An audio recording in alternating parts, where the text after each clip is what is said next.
direction, c'est elle, la vice-présidente Young-hee, grande prêtresse du marketing. Passée par New York, Londres et Paris, ancienne de L'Oréal, elle vient de lancer la dernière étape de son plan. Jusqu'ici, on adaptait notre stratégie publicitaire en fonction des pays, un acteur australien pour l'Australie, etc. Mais c'est fini, désormais on va unifier la communication. Tous nos produits auront le même style, les mêmes noms, les mêmes visages, car ce sont des produits universels. Samsung est devenue une marque monde. Une marque monde qui attire désormais les talents étrangers. Mathieu, apothicaire, est né en France. Il est belge, il a fait ses études à Cambridge et est diplômé du prestigieux MIT de Boston. Le monde s'offrait à lui, il a choisi la Corée, au grand étonnement de ses amis. Au début, il s'interroge un peu sur pourquoi est-ce que je voudrais partir en Corée alors que je pourrais trouver un emploi à New York ou un emploi à Paris ou à Los Angeles. Et après environ 2 minutes et demie de discussion, ils se rendent compte très vite que c'est une opportunité énorme. Samsung prise ses profils occidentaux. Mathieu, apothicaire, fait partie d'un service spécial, les consultants internes. Sa mission est d'aller régler les problèmes dans toutes les branches du groupe avec son regard neuf d'Européen, ce qui ne l'empêche pas d'être bluffé par son pays d'accueil.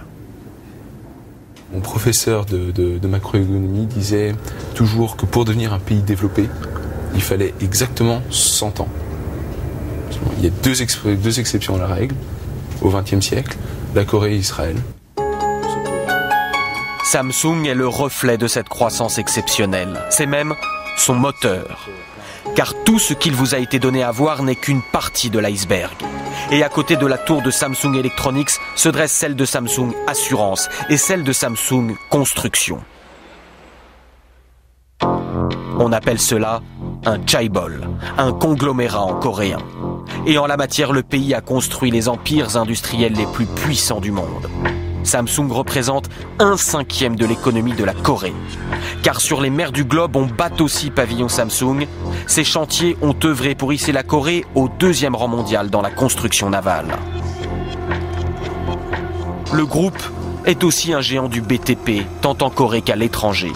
La plus haute tour du monde, à Dubaï, est une tour Samsung. Elle affiche, sur 800 mètres de haut, la suprématie du groupe. Scientifique de pointe et BTP, il n'en fallait pas plus pour que Samsung s'intéresse à l'atome. Associé à l'EDF sud-coréen, le groupe construit ses propres centrales nucléaires et l'an dernier, ses ingénieurs ont fêté un joyeux événement aux dépens de la France. Ils ont soufflé à Areva la construction de 4 réacteurs aux Émirats arabes unis. Je pense qu'en France, on ne se rend pas compte de la vitesse d'évolution, du fait qu'effectivement la Corée c'est devenu un pays concurrent de la France, ou en tout cas au même niveau, ou quasiment au même niveau que la France dans beaucoup de domaines. Gare de Séoul. Ce train vous semble familier. Normal, c'est le TGV que les Coréens ont acheté à la France en 1994. Il ne leur a pas fallu 15 ans pour construire le leur. Voici le KTX. Il a été conçu par un autre géant coréen, le groupe Hyundai. Et il affronte désormais son grand frère sur les appels d'offres internationaux au Brésil ou en Californie.